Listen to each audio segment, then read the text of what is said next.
नमस्कार. माझं नाव अरुण परांजपे.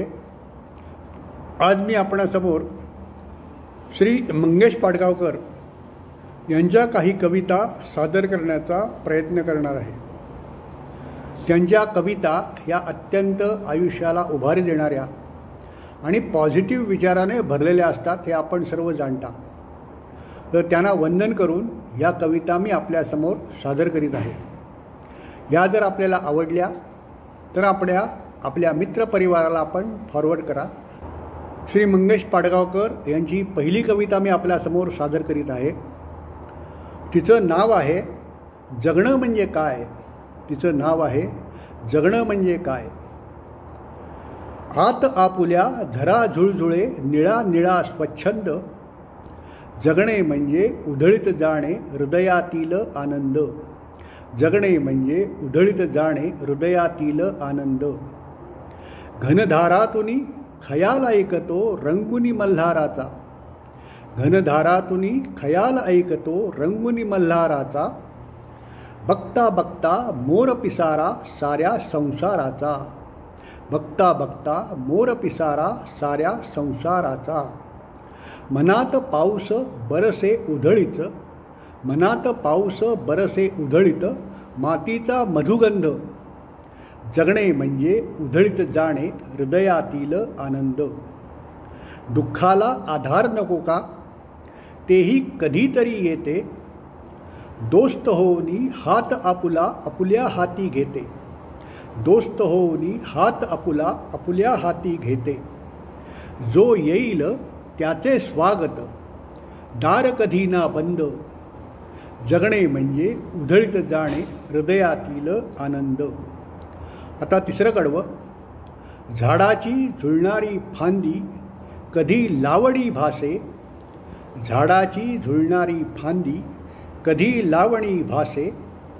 साधा कोरा कागदही कधी चंद्र होऊनी हासे. साधा कोरा कागदही कधी चंद्र होऊनी हासे. सर्वत्र तोची बघतो धुंदी डोळे ज्याचे धुंद. जगणे म्हणजे उधळीत जाणे हृदयातील आनंद. जगणे म्हणजे उधळीत जाणे हृदयातील आनंद. आता शेवटचं कडवं. कधी कुणाचे आसू पुसता हातानी हळुवार. कधी कुणाचे आसू पुसता हातानी हळुवार. हात होत असे वाद्यसुरांचे. हात होत असे वाद्यसुरांचे पाझरती झंकार. हात सुरांचे होत असे पाझरती झंकार. प्रेमाच्या या गाण्यासाठी प्रेमाचा हा छंद. प्रेमाच्या या गाण्यासाठी प्रेमाचा हा छंद. जगणे म्हणजे उधळीत जाणे हृदयातील आनंद. जगणे म्हणजे उधळीत जाणे हृदयातील आनंद. ही कविता इथेच संपते. आता श्री मंगेश पाडगावकर यांची दुसरी कविता मी आपल्यासमोर सादर करण्याचा प्रयत्न करीत आहे. या कवितेचं नाव आहे सांगा कसं जगायचं. या कवितेचं नाव आहे सांगा कसं जगायचं. आता ह्या कवितेला मी सुरुवात करीत आहे. सांगा कसं जगायचं हसत हसत की कणत कणत. तुम्हीच ठरवा तुम्हीच ठरवा. सांगा कसं जगायचं हसत हसत की कणत कणत. तुम्हीच ठरवा तुम्हीच ठरवा. डोळे भरून तुमची आठवण कोणीतरी काढतंच ना. डोळे भरून तुमची आठवण कोणीतरी काढतंच ना.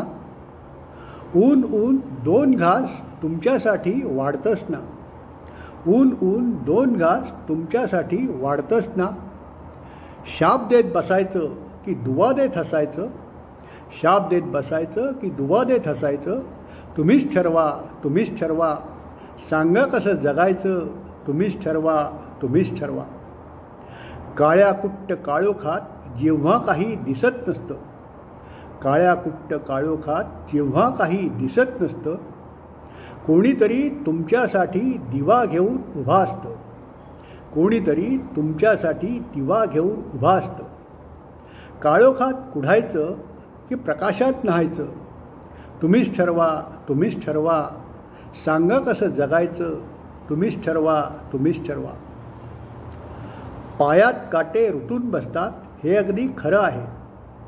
पायात काटे रुतून बसतात हे अगदी खरं आहे. पण फुले फुलून येतात हे काय खोटं आहे. पण फुले फुलून येतात हे काय खोटं आहे. काट्यासारखं सलायचं की फुलांसारखं बहरायचं. काट्यासारखं सलायचं की फुलांसारखं बहरायचं. तुम्हीच ठरवा, तुम्हीच ठरवा. सांगा कसं जगायचं. तुम्हीच ठरवा, तुम्हीच ठरवा. पेला अर्धा सरलेला आहे असंही म्हणता येतं. पेला अर्धा सरलेला आहे असंही म्हणता येतं. पेला अर्धा भरलेला आहे असंही म्हणता येतं. भरलेला आहे असं म्हणायचं की सरलेला आहे असं म्हणायचं. तुम्हीच ठरवा, तुम्हीच ठरवा. सांगा कसं जगायचं. तुम्हीच ठरवा, तुम्हीच ठरवा. कणत कणत की हसत हसत. तुम्हीच ठरवा, तुम्हीच ठरवा. ही कविता इथेच संपते. आता श्री मंगेश पाडगावकर यांची तिसरी कविता मी आपल्यासमोर सादर करण्याचा प्रयत्न करीत आहे. या कवितेचं शीर्षक आहे आयुष्य. या कवितेचं शीर्षक आहे आयुष्य. आता या कवितेला मी सुरुवात करीत आहे. आयुष्य ही विधात्याच्या वहीतली काही पानं असतात. रिकामी तर रिकामी, लिहिली तर छान असतात. रिकामी तर रिकामी, लिहिली तर छान असतात. शेवटचं पान मृत्यू आणि पहिलं पान जन्म असतं. मधली पानं आपणच लिहायची असतात, कारण ते आपलंच कर्म असतं. होणाऱ्या चुकांना टाळायचं असतं. कुठलंच पान कधी गाळायचं नसतं, कारण त्यातूनच आपल्याला पुढे शिकायचं असतं. कारण त्यातूनच आपल्याला पुढे शिकायचं असतं. नाती जपण्यात मजा आहे. नाती जपण्यात मजा आहे. बंध आयुष्याचे विणण्यात मजा आहे. जुळलेले सूर गाण्यात मजा आहे. येताना एकटे असलो तरी जाताना सर्वांचे होऊन जाण्यात मजा आहे. येताना एकटे असलो तरी जाताना सर्वांचे होऊन जाण्यात मजा आहे. आपलं नशीब दुसरं कोणी लिहित नसतं. आपलं नशीब दुसरं कोणी लिहित नसतं. आपलं नशीब आपल्याच हातात असतं. आपलं नशीब आपल्याच हातात असतं. येताना काही आणायचं नसतं. जाताना काही न्यायचं नसतं. येताना काही आणायचं नसतं. जाताना काही न्यायचं नसतं. मग हे आयुष्य तरी कुणासाठी जगायचं असतं. याच प्रश्नाचं उत्तर शोधत शोधत याच प्रश्नाचं उत्तर शोधत शोधत शक्यतो परोपकार करीत जगायचं. याच प्रश्नाचं उत्तर शोधत शोधत शक्यतो परोपकार करीत जगायचं असतं. आहेत तुमच्यासारखे सांभाळायला म्हणून पडायला आवडतं. आहेत तुमच्यासारखे सुधारायला म्हणून चुकायला आवडतं. आहेत तुमच्यासारखे हसवायला म्हणून रडायला आवडतं. आहेत तुमच्यासारखे सभोवती म्हणून जगायला आवडतं. ही कविता इथेच संपते. धन्यवाद.